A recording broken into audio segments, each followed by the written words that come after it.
Halo, assalamualaikum warahmatullahi wabarakatuh. Kembali lagi bersama saya, Bapak Aksin. Kali ini saya akan memandu jalannya praktikum, yaitu karena masih berada di pandemi, jadi kita melakukan praktikumnya dengan lab maya atau laboratorium maya dari Kemendikbud. Dan ini adalah proses dari fotosintesis. Ini adalah komponen-komponen yang ada dalam fotosintesis. Ada air, karbon dioksida, ada sinar matahari, dan juga ada suhu. Yang pertama adalah matahari. Energi surya yang dipergunakan oleh tumbuhan untuk menyelenggarakan fotosintesis sebenarnya sangat kecil, yakni kurang dari 2% dari energi yang tersedia. Dan hanya sinar matahari dengan panjang gelombang tertentu yang efektif untuk kegiatan fotosintesis. Selanjutnya ini adalah air. Air berperan penting dalam proses fotosintesis. Jika tidak tersedia air, maka tidak akan terjadi fotosintesis. Selanjutnya karbon dioksida. Karbon dioksida merupakan faktor pembatas untuk tumbuhan yang hidup di daerah tropis. Walaupun cahaya melimpah dan suhu optimum, tumbuhan tidak melakukan fotosintesis jika tidak tersedia CO2. Selanjutnya ini adalah glukosa yang merupakan salah satu hasil utama fotosintesis dan awal bagi respirasi. Selanjutnya dari semua proses tadi nantinya akan menghasilkan oksigen, yang mana oksigen ini merupakan hasil fotosintesis yang sangat dibutuhkan oleh makhluk hidup untuk bernafas, contohnya seperti hewan dan manusia.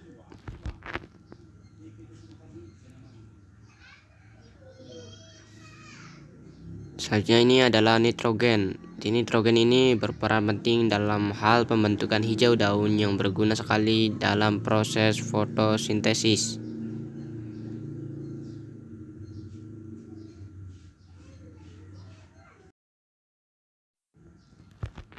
Selanjutnya kita coba berlakukan dengan suhu yang rendah, ya, 3 derajat Celcius. Kita coba apakah yang akan terjadi, dan ternyata tidak terjadi pembentukan glukosa. Kita bisa lihat tidak adanya glukosa muncul. Dan kita coba pada suhu yang tinggi, yaitu 46 derajat Celcius, yang mana suhu ini cukup tinggi, ya, dan juga tidak terjadi pembentukan dari glukosa. Sedangkan jika kita coba pada suhu optimum, yaitu suhu 20 derajat, contohnya 21 derajat, maka muncul, lihat, terjadi pembentukan glukosa, ya. Pada suhu 28 derajat pun juga muncul proses pembentukan glukosa. Hal ini dikarenakan pada suhu yang terlalu tinggi atau terlalu rendah, tanaman dapat kehilangan kemampuan fisiologisnya seperti fotosintesis, respirasi, transpirasi, absorpsi air, dan nutrisi. Bila tumbuhan berada pada tempat dengan suhu yang lebih tinggi dari itu, kinerja enzim akan terganggu. Akibatnya respirasi dan transport zat terganggu. Hal ini dapat menyebabkan kekurangan nutrisi pada tumbuhan. Pada suhu tinggi, untuk menghindari penguapan berlebihan, tumbuhan akan menutup stomatanya. Artinya tidak akan adanya pertukaran oksigen dan karbon dioksida, artinya respirasi zat terganggu. Oke, selanjutnya kita akan mengamati pada daunnya. Oke, kita akan mengamati bagian dalam tumbuhan. Ini adalah bagian yang dinamakan kutikula, yang mana ini adalah lapisan pelindung pada seluruh sistem tajuk, yang berfungsi untuk memperlambat kehilangan air dari daun, batang, bunga, buah, dan biji. Selanjutnya ini adalah epidermis atas, yang berfungsi untuk mengurangi penguapan air yang terlalu berlebihan pada daun. Selanjutnya ini adalah kloroplas, yang fungsinya sebagai tempat terjadinya proses dan reaksi kimia pada proses fotosintesis. Satu sel daun mempunyai 40 sampai dengan 50 kloroplas.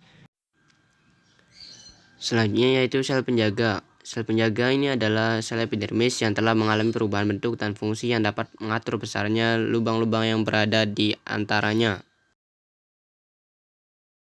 Selanjutnya yaitu flum, yang merupakan jaringan pengangkut pada tumbuhan berpembuluh yang berfungsi dalam transportasi hasil fotosintesis terutama gula, sukrosa, dan berbagai metabolit lain dari daun menuju bagian-bagian tumbuhan lainnya seperti batang, akar, buah, bunga, biji, dan umbi. Selanjutnya yaitu xilem. Xilem atau pembuluh kayu ini berfungsi yaitu menyalurkan zat bahan fotosintesis dari akar ke daun. Pembuluh kayu merupakan saluran utama bagi transportasi air beserta semua substansi yang terlarut di dalamnya dari akar menuju bagian lain tumbuhan, terutama daun. Selanjutnya epidermis bawah. Jadi epidermis bawah ini berfungsi untuk mengatur, menutup, dan membuka stomata serta mengendalikan pertukaran gas. Dan ini adalah stomata, bentuk tunggalnya bernama stoma. Stoma mengambil CO2 dari udara untuk dijadikan bahan fotosintesis. Stoma juga mengeluarkan O2 sebagai hasil dari fotosintesis. Stoma ini ibarat hidung bagi manusia, akan tapi stoma ini mengambil CO2 dan mengeluarkan O2, sementara hidung mengambil O2 dan mengeluarkan CO2. Selain stoma, tumbuhan tingkat tinggi juga menggunakan lentisel untuk bernafas. Oke, kita berada di penghujung praktikum. Jadi sekian dari Bapak. Kurang dan kurangnya mohon maaf. Wassalamualaikum warahmatullahi wabarakatuh.